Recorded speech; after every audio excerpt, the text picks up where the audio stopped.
مسجد میں نہ ہوں گے اس وقت تک پورے دن چلنے کی استعداد پیدا نہ ہوگی.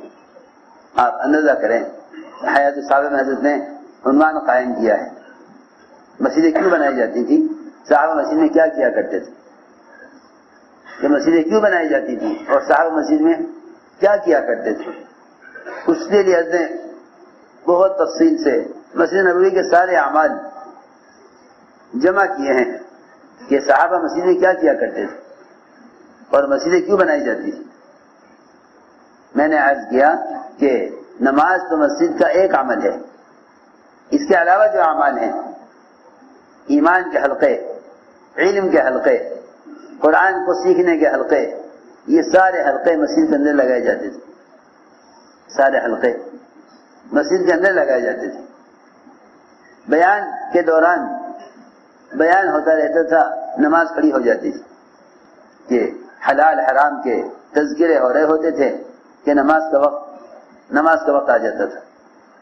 حلال حرام کے تذکرے ہو رہے ہوتے تھے کہ نماز کا وقت آ جاتا تھا. فضائل کے مذاکرے ہو رہے ہوتے تھے کہ نماز کا وقت آ جاتا تھا. اللہ کے وعدوں کو سنتے ہوئے لوگ عمل میں نماز کے عمل میں داخل ہوتے تھے, جس کی وجہ سے عبادات کے اندر احتساب اور اجر کے ملنے کا یقین, عبادات میں احتساب اور اعمال سے یعنی کامیابیوں کا یقین ایمان کے حلقوں سے حاصل ہو رہا تھا. اسی درمیان نماز شروع ہو جاتی تھی. اب مسلمان کا جو اصل تعلق ہے وہ مسجد سے باہر کے پھیلے ہوئے مادی اسباب سے ہے. بڑی مشکل سے اپنے آپ کو اسباب میں سے نکال کر لاتا ہے اور نماز پڑھتے ہی واپس اسباب میں چلا جاتا ہے. نماز پڑھتے ہی واپس اسباب کی دنیا میں چلا جاتا ہے. یہ بھی وہ ہیں جو نماز پڑھتے ہیں, جو نہیں پڑھتے وہ تو مستقل اسباب کی ہی دنیا میں ہیں. ورنہ ابن عباس رضی اللہ عنہ فرماتے ہیں کہ نماز کے ختم ہونے کے بعد انہیں چاہیے کہ یہ طلب علم میں مشغول ہو جائیں.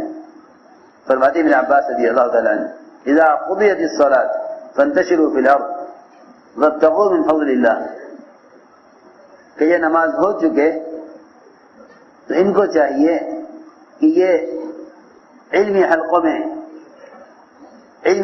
بیٹھیں اور اس سے علمی استفادہ کریں. کہ نماز پڑھنے کے بعد ان کو چاہیے کہ اس علمی حلقے میں بیٹھیں اور علم حاصل کریں.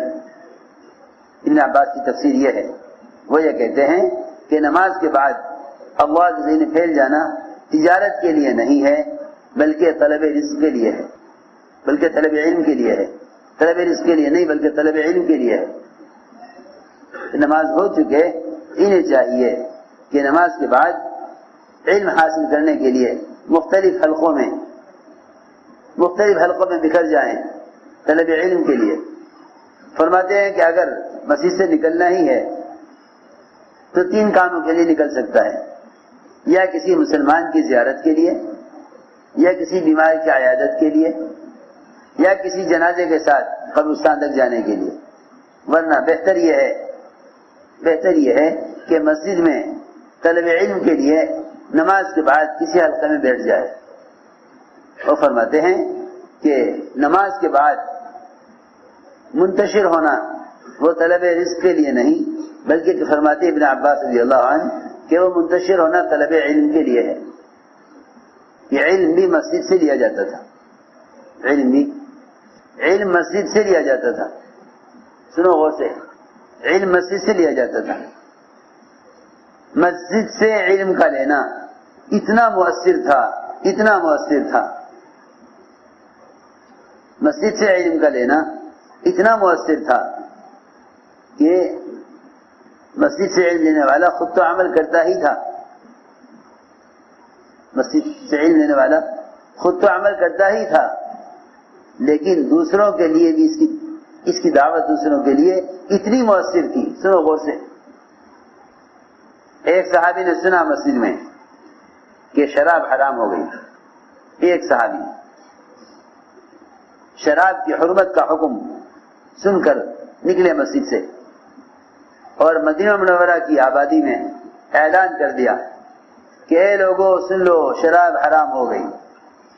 اس مسجد سے علم لینے والے کی آواز میں اتنی قوت اور اتنا اثر کہ سارے مدینے والوں کے لیے شراب کا چھوڑنا، اس ایک اعلان، شراب کا چھوڑنے کے لیے یہ ایک اعلان کافی ہو گیا۔ سارے مدینے والوں کے لیے، صحابہ شراب کے عادی تھے، ایک اعلان ہوا کہ شراب حرام ہو گئی۔ سارے مدینے والوں نے شراب کے مٹکے توڑے اور اتنا اثر اس کی آواز میں کہ صحابہ نے جو شراب پی لی تھی اس کی قے کی اس خیال سے کہ حکم نازل ہونے کے بعد ہم نے شراب پی ہے، کیونکہ حکم نازل ہوا، اس کو صحابی نے سنا، پھر سن کر آ کر محلے میں اعلان کیا۔ یہ نہ کہا کہ بھئی آئندہ نہیں پیئیں گے، اب معلوم ہو گیا کہ وہ تو مطلب ہی نہیں آئندہ پینے کا، لیکن حکم نازل ہونے سے لے کر ہم تک بات کے پہنچنے کے درمیان جو شراب پی گئی ہے اس کو بھی حل اندر سے نکالنا چاہیے۔ میں عرض کرنا چاہتا تھا، حضرت فرماتے تھے علم کے جو حلقے مسجد میں لگائے جاتے ہیں، فرشتے اپنے پروں سے ان حلقوں کو گھیر لیتے ہیں۔ اس سے اندازہ کر لو کہ فرشتوں کے پروں میں رہ کر جو علم حاصل کیا جائے گا اس علم کے اندر کتنی روحانیت، کتنی نورانیت اور کتنا اثر ہوگا۔ چنانچہ میں نے عرض کیا کہ جب علم لیا جاتا تھا مسجد سے، ایک صحابی نے سنا پردے کا حکم نازل ہو گیا، انہوں نے آ کے محلے میں اعلان کر دیا، عورتوں سب سن لو، پردے کا حکم آ گیا ہے۔ ساری عورتیں فوراً پردے میں آ گئیں۔ اس اعلان کے بعد اگلی نماز کے لیے جو عورتیں آئیں مسجد نبوی میں، وہ سر سے لے کر پیر تک کالے کپڑوں میں ایسی لپٹی ہوئی تھی کہ دور سے دیکھ کر معلوم ہوتا تھا کہ کالے کوے چلے آ رہے۔ اس طرح ایک اعلان پر پورے 100% مسلمانوں کی آبادی میں 100% مسلمانوں کی آبادی میں برقع آ گیا۔ 100% مسلمانوں نے ایک اعلان پر شراب چھوڑ دی۔ یہ تھا اثر مسجد سے علم کے لینے کا، مسجد سے علم کے لینے کا اثر یہ تھا۔ اس زمانے میں حلال حرام کے تذکرے مسجدوں سے ختم ہو گئے۔ تم لوگ گشت کرتے ہو ملاقات کی غرض سے، اس غرض سے گشت نہیں کرتے کہ کسی طرح اللہ کا بندہ مسلمان مسجد میں داخل ہو جاوے، اس غرض سے گشت نہیں کرتے۔ تم سب گشت کرتے ہو برائے ملاقات، حالانکہ گشت ہے برائے مسجد، گشت ہے برائے مسجد، کسی طرح مسلمان مسجد میں داخل ہو جائے۔ تم لوگ گشت کرتے ہو ملاقات کے لیے۔ صحابہ کا گشت ہے امت کو مسجد کے باہر کے نقشے میں سے نکال کر اعمال مسجد میں لا کر مشغول کرنے کے لیے۔ یہ بہت سمجھنے کی بات ہے۔ صحابہ کا گشت ہے امت کو مسجد کے باہر کے پھیلے ہوئے نقشوں میں سے نکالنے کے لیے۔ صحابہ کا گشت ملتا ہے امت کو مسجد کے باہر کے نقشوں سے نکال کر مسجد کے اعمال مسجد میں لانے کے لیے۔ ہم گشت کرتے ہیں برائے ملاقات، صحابہ گشت کرتے تھے برائے مسجد، گشت کرتے تھے صحابہ برائے مسجد، اس لیے کہ منکر کو بدلنے کے لیے، منکر کے ماحول کو بدلنے کے لیے منکر کرنے والے کے ماحول کو بدلنا اصل ہے۔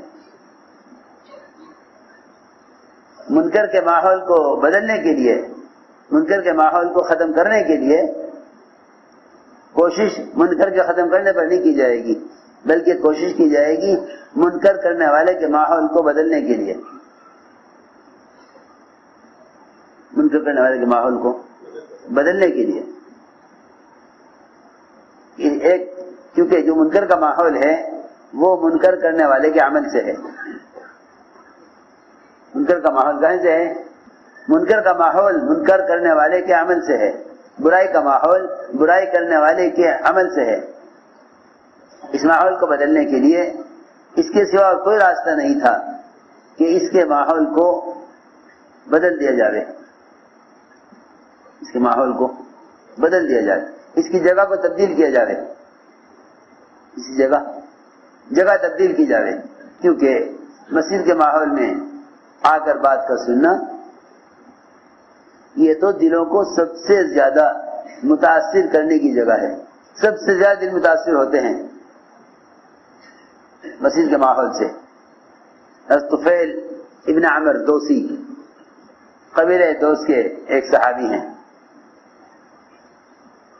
یہ فرماتے کہ میں آیا مکہ مکرمہ تو قریش نے مجھ سے کہا کہ اے طفیل, تم بڑے لکھے آدمی ہو, بڑے شاعر ہو, تمہیں ہم سمجھاتے ہیں کہ تم محمد صلی اللہ علیہ وسلم سے نہ بات کرنا نہ ان کی بات سننا,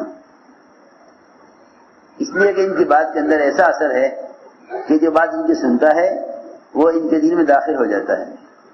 یہ دعوت کی تاثیر ہے, یہ دعوت کی تاثیر ہے. یاد رکھیں ہماری بات, جب تک مسلمان بذات خود دعوت نہیں دے گا اس وقت تک دعوت میں اثر پیدا نہیں ہوگا. یہ بات اچھی طرح یاد رکھنا. جتنے بھی امت تک دین کی دعوت کے پہنچانے کے ذرائع ہیں وہ تمام ذرائع اپنے اندر رواج کی ظلمتیں لیے ہوئے ہیں. میری بات بہت مشکل آ گی سمجھنے, مگر سمجھانا ضروری ہے. دعوت دینا مسلمان کا خود اپنا کام ہے. جتنے بھی نشر و اشاعت کے ذرائع ہیں, جتنے بھی نشر و اشاعت کے ذرائع ہیں وہ اپنے اندر رواج کی ظلمتیں لیے ہوئے ہیں. وہ اپنے اندر, میری بات بہت غور سے سننی پڑے گی, وہ اپنے اندر رواج کی ظلمتیں لیے ہوئے ہیں. جتنے بھی ذرائع ہیں, جتنے بھی ذرائع ہیں نشر و اشاعت کے, جنہیں اس زمانے میں لوگ دین کو پھیلانے کے لیے استعمال کرنے میں سہولت محسوس کرتے ہیں اور یوں کہتے ہیں کہ بھائی دور صحابہ میں تو جا کر دعوت دی جاتی تھی کیونکہ اس زمانے میں یہ آلات اور ذرائع نہیں تھے. اس زمانے میں سہولت ہو گئی ہے, اس زمانے میں سہولت ہو گئی ہے. ایسے بھی ذرائع ہیں کہ آپ ساری دنیا بیٹھے بیٹھے اسلام پہنچا دیں. کیوں چاہتے ہیں کہ ایک ساری دنیا کا گند چل رہا ہے ذرائع پر, ایک چینل اسلام کا بھی ہو تاکہ اسلام بھی پھیل جائے. ہر سمجھتے تھے جب حق کو چلانے کے لیے باطل کا سہارا لیا جاتا ہے تو باطل جتنا حق نہیں چلتا, کیونکہ یہ ذرائع حق کے پھیلنے کے نہیں ہیں, یہ ذرائع باطل کے پھیلنے کے ہیں. یہ ذرائع باطل کے پھیلنے کے ذرائع ہیں, حق کے پھیلنے کے ذرائع یہ نہیں ہیں. حق کے پھیلنے کا تو انسان ہی ذریعہ ہے, کیونکہ ہر زمانے میں اللہ نے انبیاء علیہ السلام کے ہی ذریعے, انبیاء کے ذریعے ہی اسلام کو پھیلایا ہے ہر زمانے میں. بہت غور کرنا پڑے گا بات پر. کوئی انسان کے علاوہ کوئی مخلوق, کوئی مشین ایسی ہے ہی نہیں کہ جس کو انسان کا متبادل سمجھ لیا جائے دین کی بات کے پھیلانے کے لیے. یہ بات سمجھ میں آنا اس زمانے میں بہت مشکل ہے. یہ بات سمجھ میں آنا اس لیے مشکل ہے کہ جس طرح انسانی حاجتیں وہ نئے اسباب کی وجہ سے آسان ہو رہی ہیں, انسان یہ چاہتا ہے کہ اسی طرح دین بھی ان ذرائع کے راستے سے سہولت کے ساتھ پھیل جائے. حالانکہ ضروریات سہولت سے پوری ہوتی ہیں اور اسلام تکلیفوں سے پھیلتا ہے. ضروریات سہولت سے پوری ہوتی ہیں اور اسلام مجاہدے سے پھیلتا ہے. تو حضرت فرماتے تھے کہ جب مادی ذرائع دین کی اشاعت کے لیے استعمال کیے جائیں گے تو مجاہدہ ختم ہو جائے گا. مجاہدہ تو صرف انسان کی صفت ہے, مجاہدہ صرف انسان کی صفت ہے. بیٹھے بیٹھے دین کا پیغام کسی ذریعے سے پہنچا دینا، یہ ذمہ داری کے پورا ہونے اور اتمام حجت کے لیے ہرگز کافی نہیں ہے، ہرگز کافی نہیں ہے۔ اس لیے میں نے عرض کیا کہ دعوت کا جو اپنا اثر ہے وہ تو جب ہے جب مسلمان بذات خود دعوت دے، مسلمان بذات خود دعوت دے۔ آپ ایک آدمی کو دعوت دینے کے ارادے سے چلیں، اللہ تعالیٰ آپ کے چلنے اور آپ کے مجاہدے اور تکلیف کے برداشت کرنے پر اس آدمی کے دل کو نرم کریں گے اور متوجہ کریں گے خیر کی طرف۔ جتنی بھی یعنی بات کے اندر اثر ہوگا وہ اثر مجاہدے کا ہے، سہولت کا کوئی اثر نہیں ہے۔ جتنے بھی دنیا میں ذرائع ہیں نشر و اشاعت کے، یہ مجاہدے سے خالی ہیں، کیونکہ مجاہدہ صرف انسان کی صفت ہے، مجاہدہ صرف انسان کی